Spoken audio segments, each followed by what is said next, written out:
Magandang araw po, Misteri. Ako po si Lena at gusto ko lang ibahagi ang kwento ng pinakamatinding tsismosa sa lugar namin na si Aling Tessie. Kung may paligsahan ng tsismisan sa barangay namin, walang tatalo kay Aling Tessie. Sa talas ng dila at linaw ng kanyang mata, lahat ng lihim ay natutuklasan niya.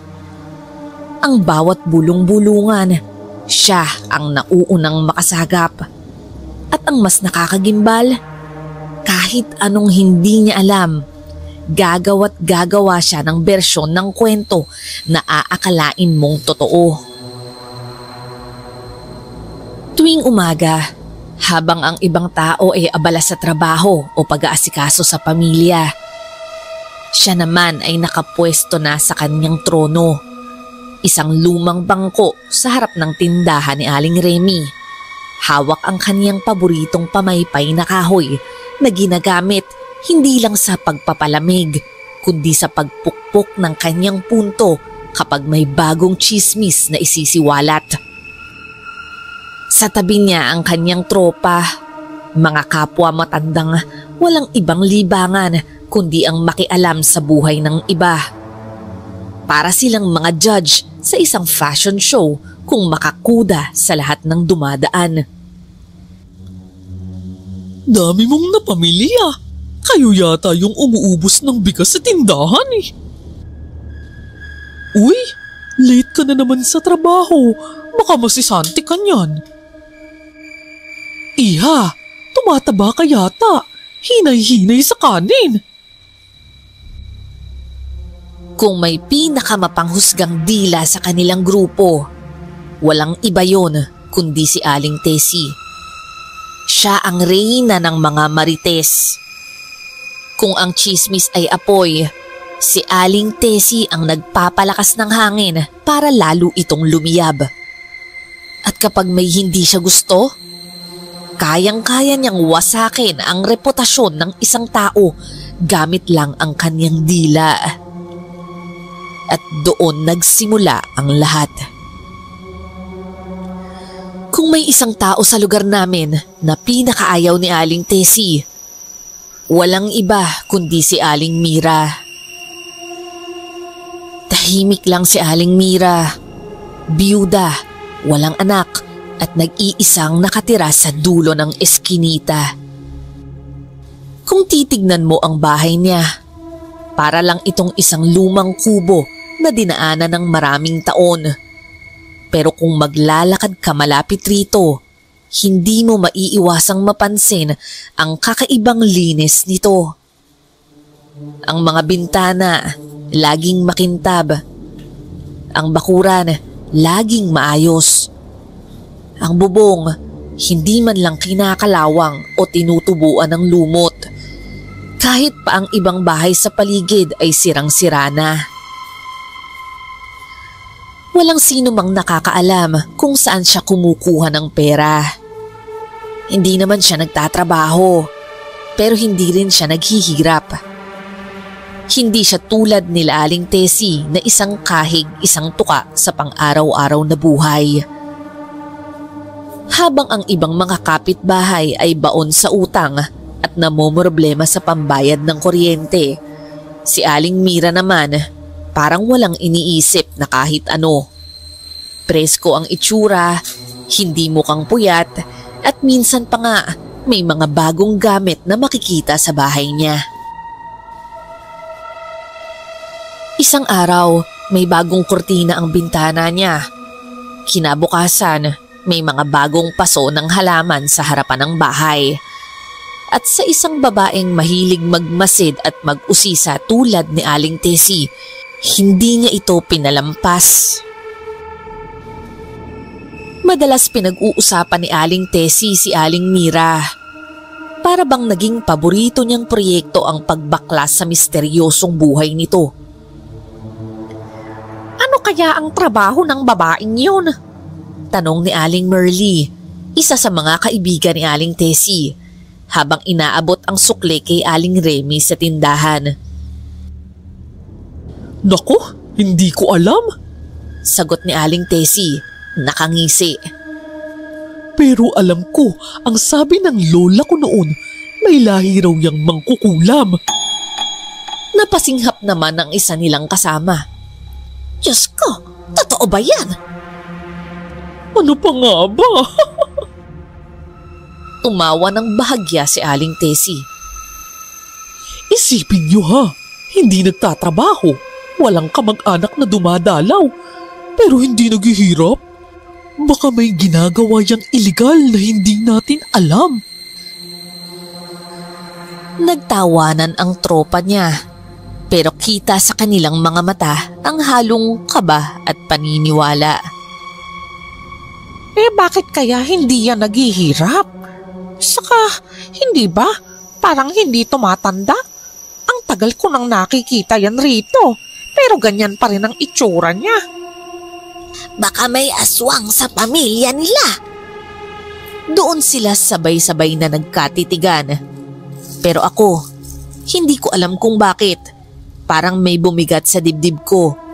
Hindi ko man lubusang kilala si Aling Mira, pero parang mali ang ginagawa nila. Isang hapon, nakita naming lumabas ng bahay si Aling Mira.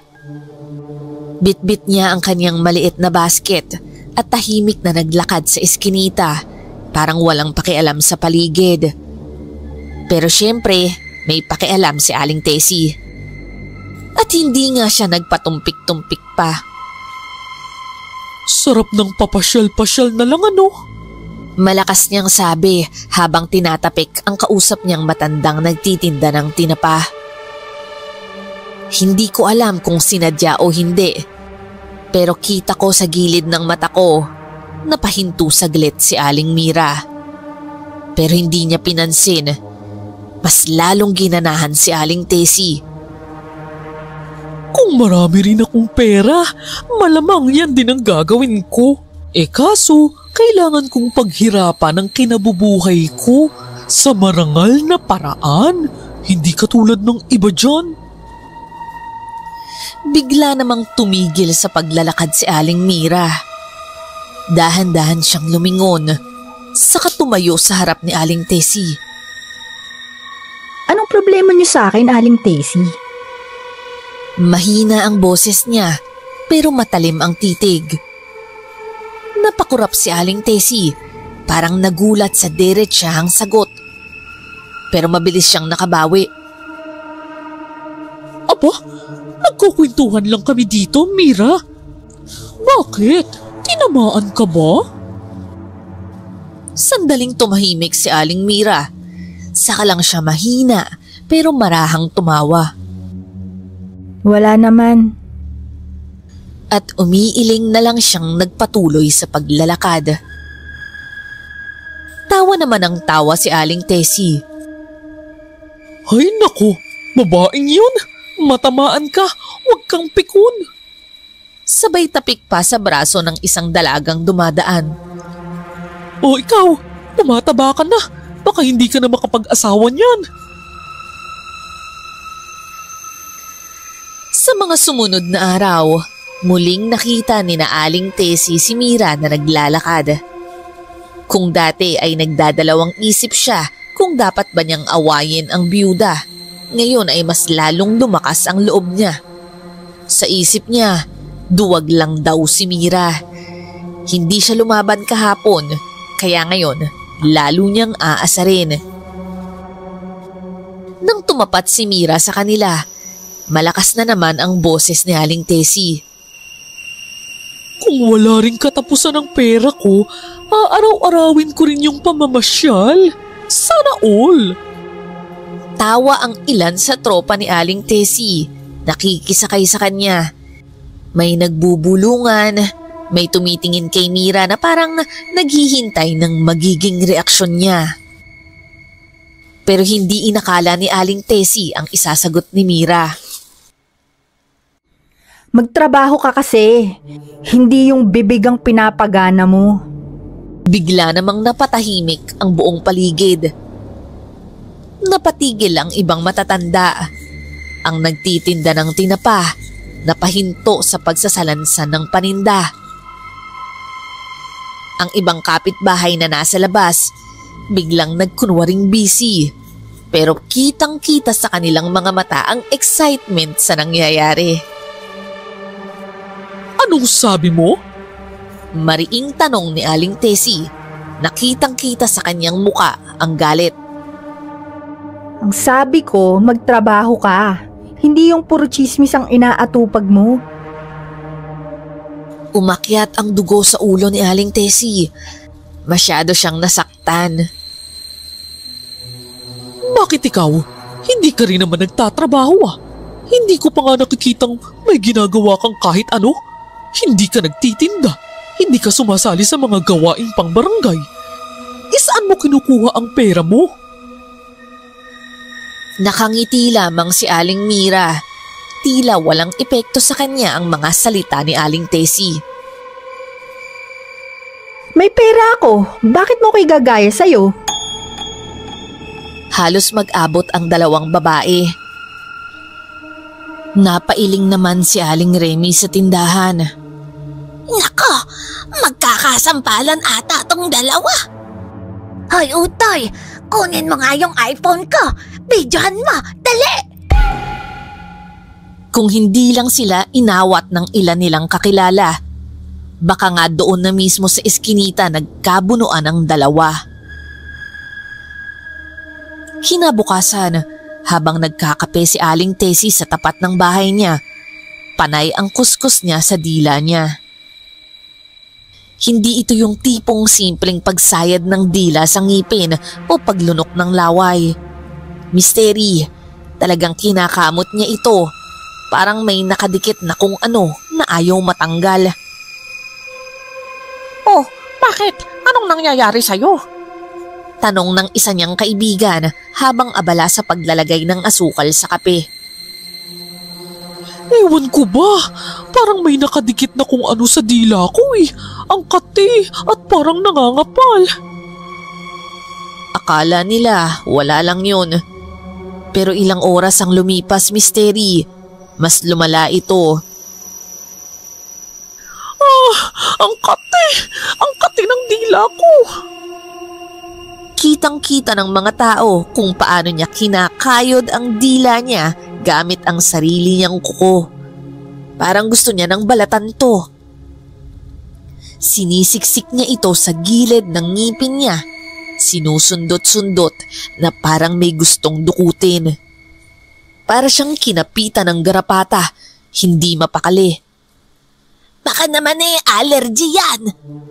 Sabi ni Aling Remy habang nakasandal sa pader. Pinapanood siya.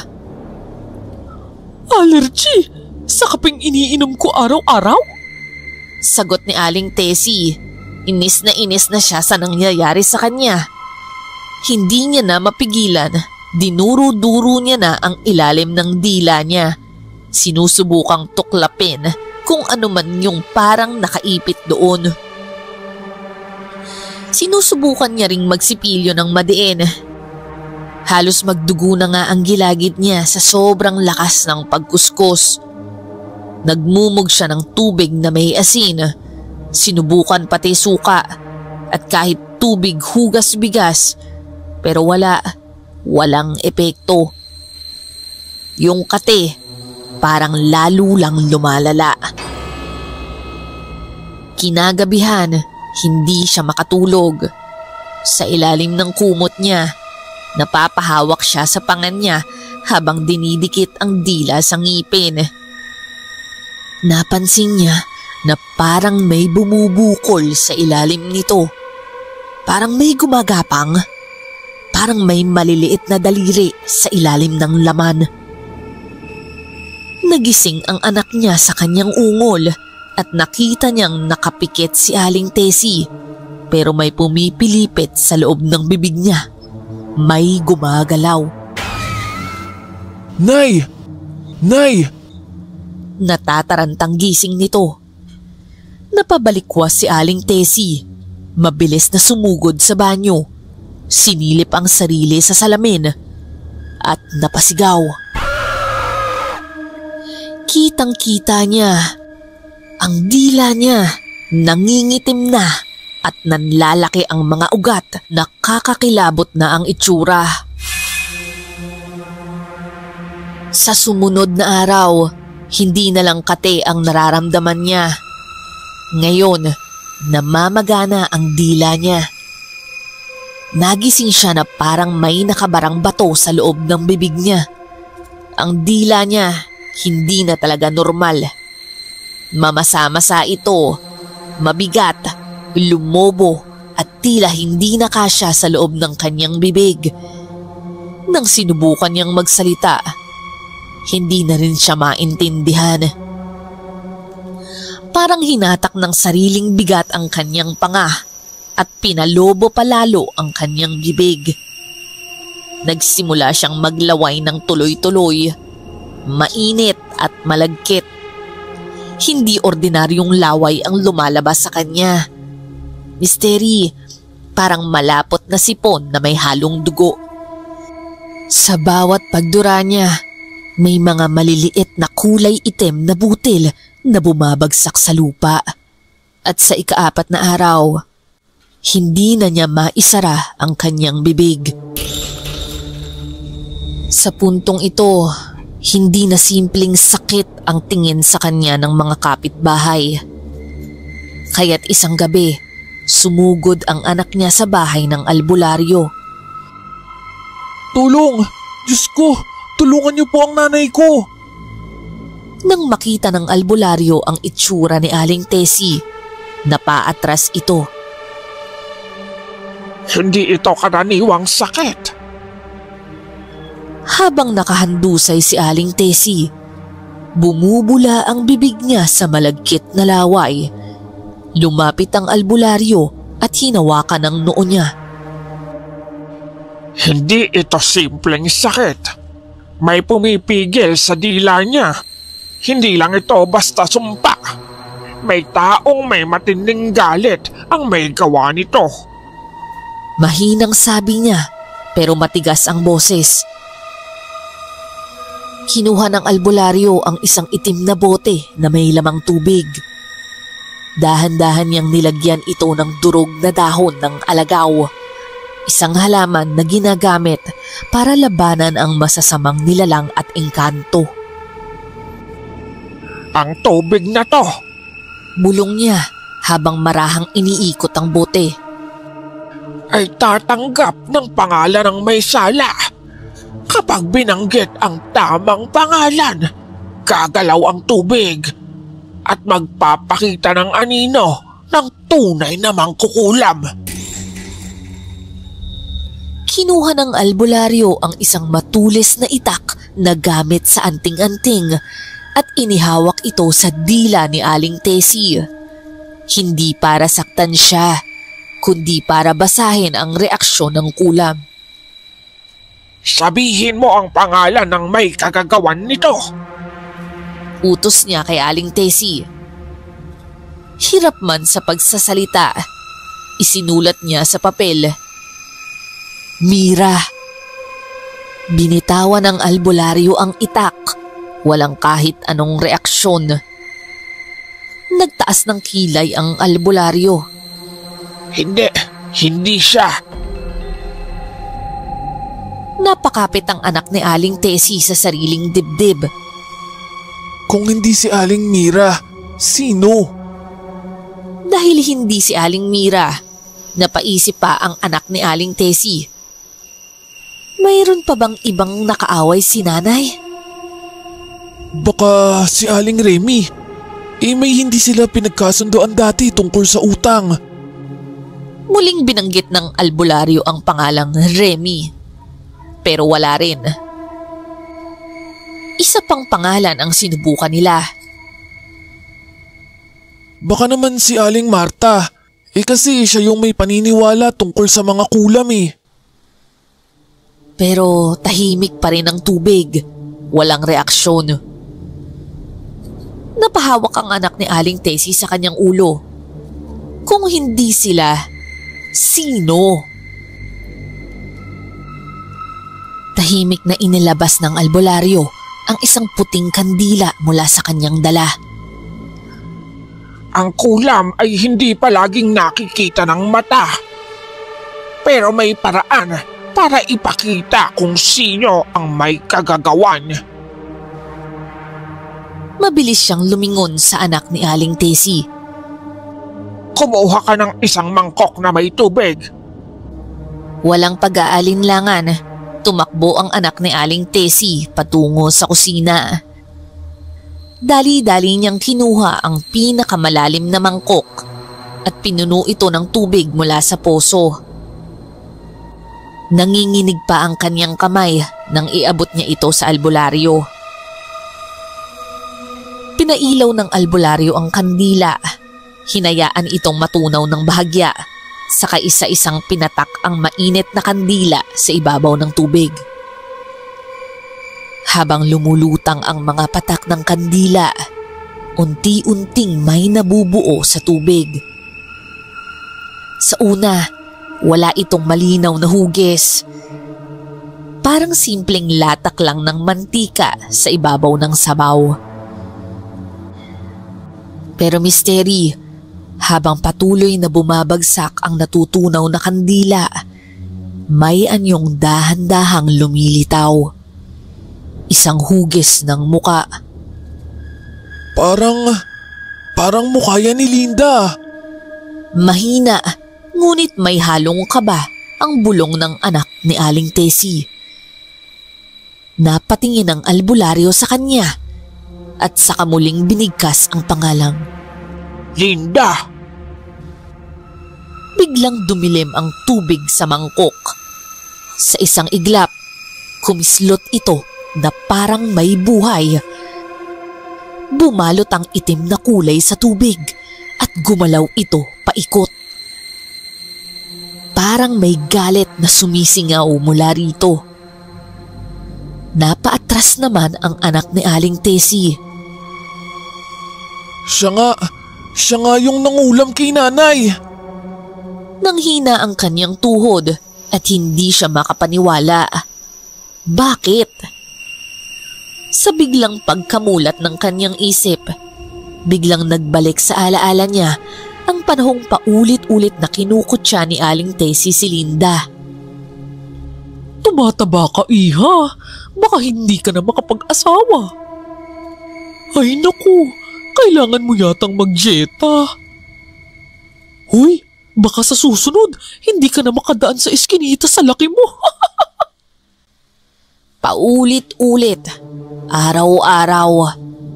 At ngayon, ang salitang binibitawan noon ni Aling Tessie ay bumalik sa kanya. At higit pa sa inaakala niya. Ito pala ang dahilan. Ang dila niyang matalas, ang mismong naging sanhi ng kanyang sumpa. Hindi na nag-aksaya ng oras ang anak ni Aling Tessie at ang albularyo. Agad silang lumabas ng bahay at tinungo ang bahay ni Linda. Sa ilalim ng madilim na langit, ang hangin ay tila mabigat, parang may kung anong puwersang pumipigil sa kanila habang sila'y naglalakad. Tahimik ang paligid, maliban sa tunog ng kani-kanilang mga yapak sa lupa at mahihinang bulong ng albularyo, tila may sinasambit na dasal. Nang marating nila ang bahay ni Linda, nagkatitigan sila ng albularyo. Walang gustong kumatok. Sa loob, may liwanag mula sa isang maliit na gasera. May tao sa loob.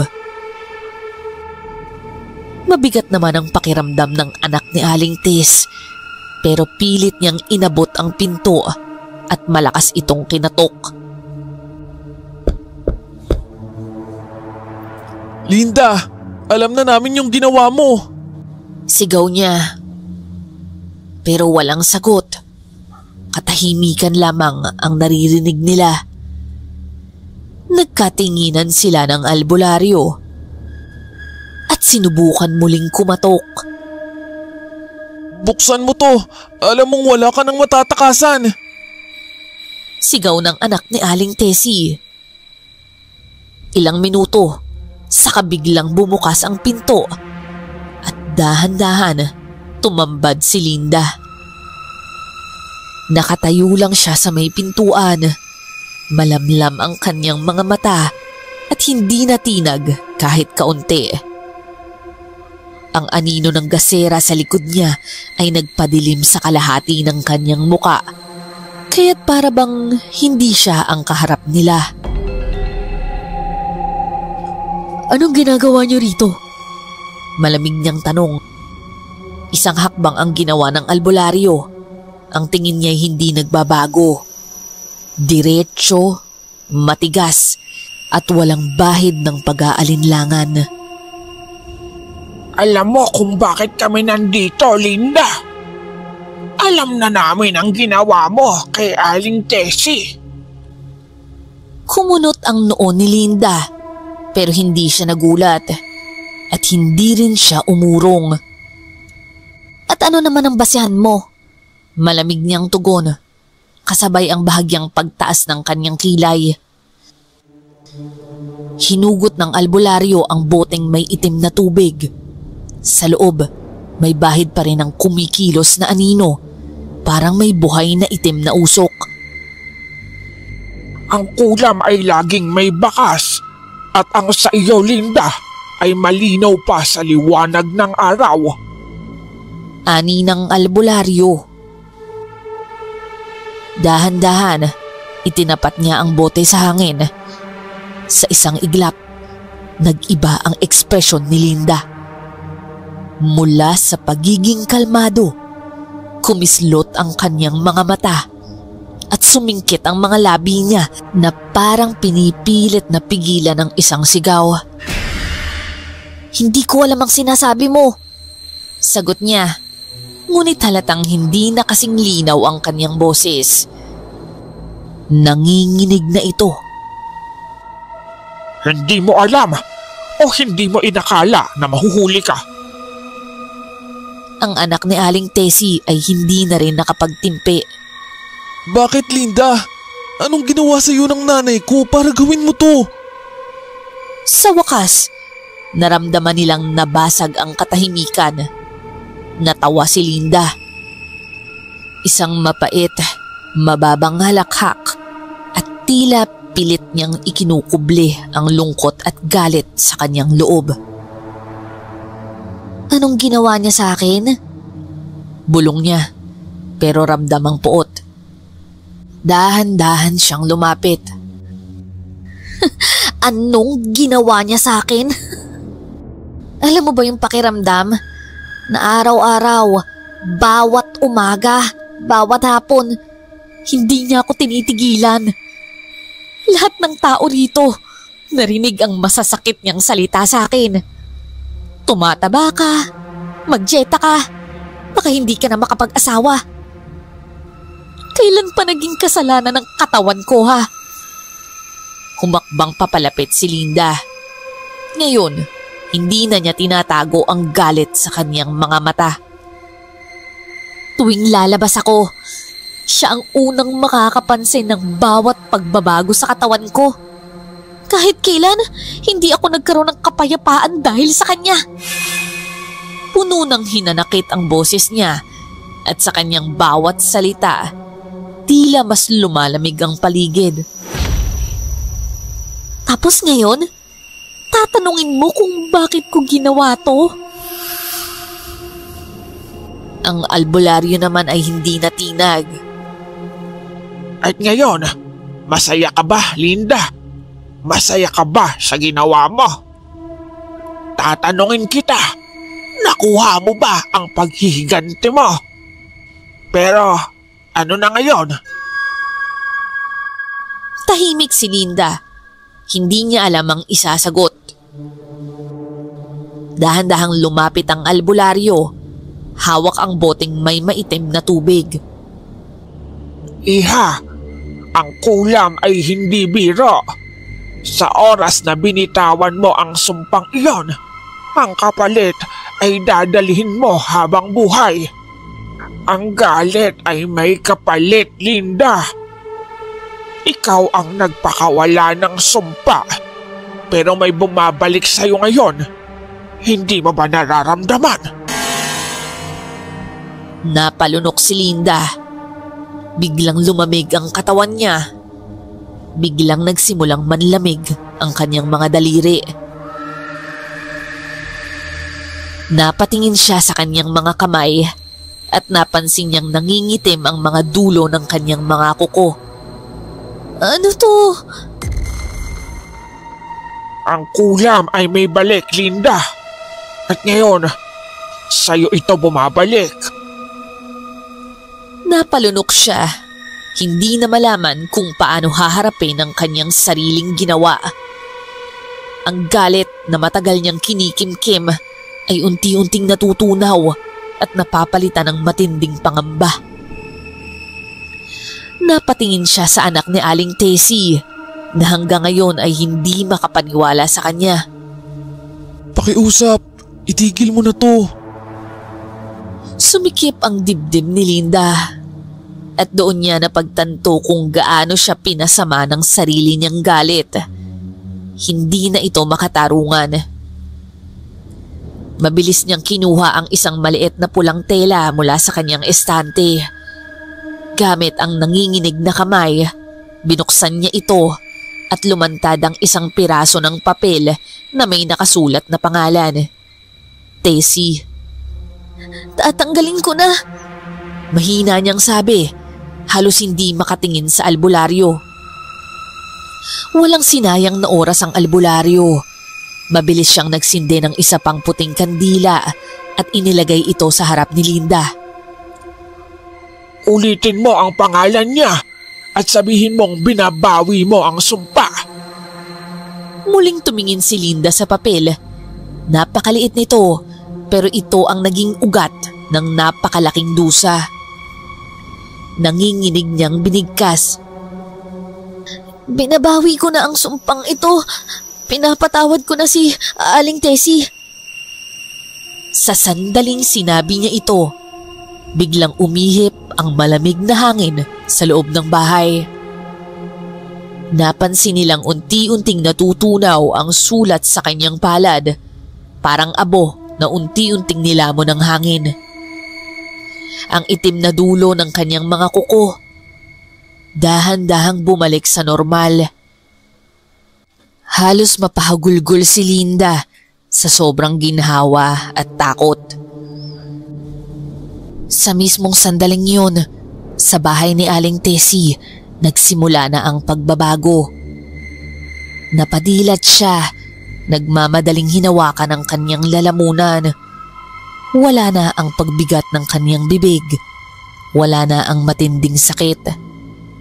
Dahan-dahan niyang dinilaan ang kanyang labi at sa unang pagkakataon, naramdaman niyang bumalik na sa normal ang kanyang dila. Wala na ang kirot, wala na ang sumpa. Lumipas ang ilang araw at sa kauna-unahang pagkakataon, si Aling Tessie mismo ang pumunta sa bahay ni Linda. Hindi siya sigurado kung paano magsisimula, pero nang bumukas ang pinto, tumango lamang si Linda. Tila inaasahan na niya ito.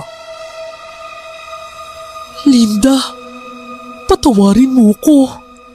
Hindi ko dapat sinabi yung mga masasakit na bagay sa'yo.